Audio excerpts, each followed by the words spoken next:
പിന്നീട് ബാലറ്റിന്റെ കോപ്പി വന്നപ്പോൾ അതിൽ അഞ്ജലി PV എന്ന് കണ്ടു. അന്വേഷിച്ചപ്പോൾ ആ പേപ്പർ മിസ്സായി എന്നാണ്. എങ്കിലും അന്ന് വൈകുന്നേരം നമുക്ക് വന്ന റിസൾട്ട് വീണ്ടും ഒരു നോ ആയിരുന്നു. എൻ്റെ രണ്ടുപേരും ആളുകളുടെ മനസ്സിൽ കയറി. പേരിന്റെ പേരിൽ ഒരു കോൺട്രവേഴ്സി ഇപ്പൊ നടക്കുന്നുണ്ടല്ലോ. പേര് മാറ്റാനായി ശ്രമിച്ചു, പക്ഷെ അത് തള്ളി എന്നുള്ള രീതിക്ക്. അതെന്താണെന്നൊന്ന് പറയാമോ? എന്നെ വർഷങ്ങളായിട്ട് അറിയുന്നത് അഞ്ജലി നായർ എന്നുള്ള പേരിലാണ്.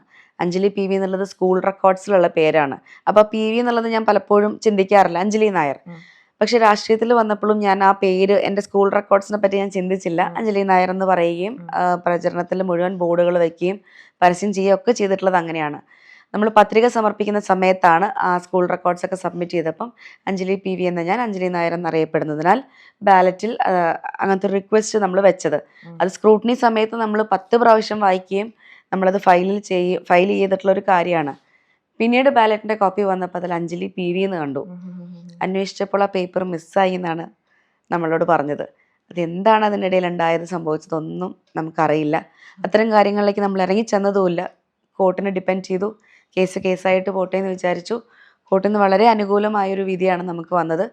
വിധി ഇൻ സെൻസ് നമ്മൾ അനുകൂലിക്കണം ഓഫീസേഴ്സ് എന്നുള്ള രീതിയിലുള്ളൊരു ഫേവറബിൾ ആയിട്ടുള്ളൊരു ഡിസിഷനാണ് പറഞ്ഞത്. പക്ഷേ വീണ്ടും ഓഫീസേഴ്സിനെ കൺവിൻസ് ചെയ്യാൻ ഒരു 8 ഫയലുകളും എവിഡൻസുകളായിട്ട് അഡ്വക്കേറ്റ് വന്നെങ്കിലും ആ സമയത്ത് അവർ കൺവിൻസ് ആയി എന്ന് ബോധ്യപ്പെടുത്തിയെങ്കിലും അന്ന് വൈകുന്നേരം നമുക്ക് വന്ന റിസൾട്ട് വീണ്ടും ഒരു നോ ആയിരുന്നു. അത് പക്ഷേ എല്ലാ മാധ്യമങ്ങളിലും ബ്രേക്കിംഗ് ന്യൂസ് ആയിട്ട് വന്നതോടുകൂടി, എല്ലാ പത്രങ്ങളിലും ടോപ്പ് ഹെഡ്ലൈൻ ആയിട്ട് വന്നതോടുകൂടി വീണ്ടും അതെനിക്കൊരു ഗുണകരമായി എന്നുള്ളതാണ്. എൻ്റെ രണ്ടുപേരും ആളുകളുടെ മനസ്സിൽ കയറി. അഞ്ജലി നായരും കയറി, അഞ്ജലി PVയും കയറി. അതിനേക്കാൾ ഉപരി ഒരു വനിത മാത്രമേ മത്സരിക്കുന്നുള്ളൂ. അഞ്ജലിയിൽ കണ്ടാൽ കുത്തുമെന്നും ചക്ക കണ്ടാൽ അവർ തിരിച്ചറിയുമെന്നുള്ളൊരു വിശ്വാസം ഉള്ളതുകൊണ്ട് ഞാനിപ്പോൾ അതങ്ങനെ നിർത്തിവെച്ചിരിക്കുകയാണ്. ബാക്കി പാർട്ടി പറയുന്നത് എന്താണോ ആ രീതിയിൽ ഞാൻ പോയിരിക്കും.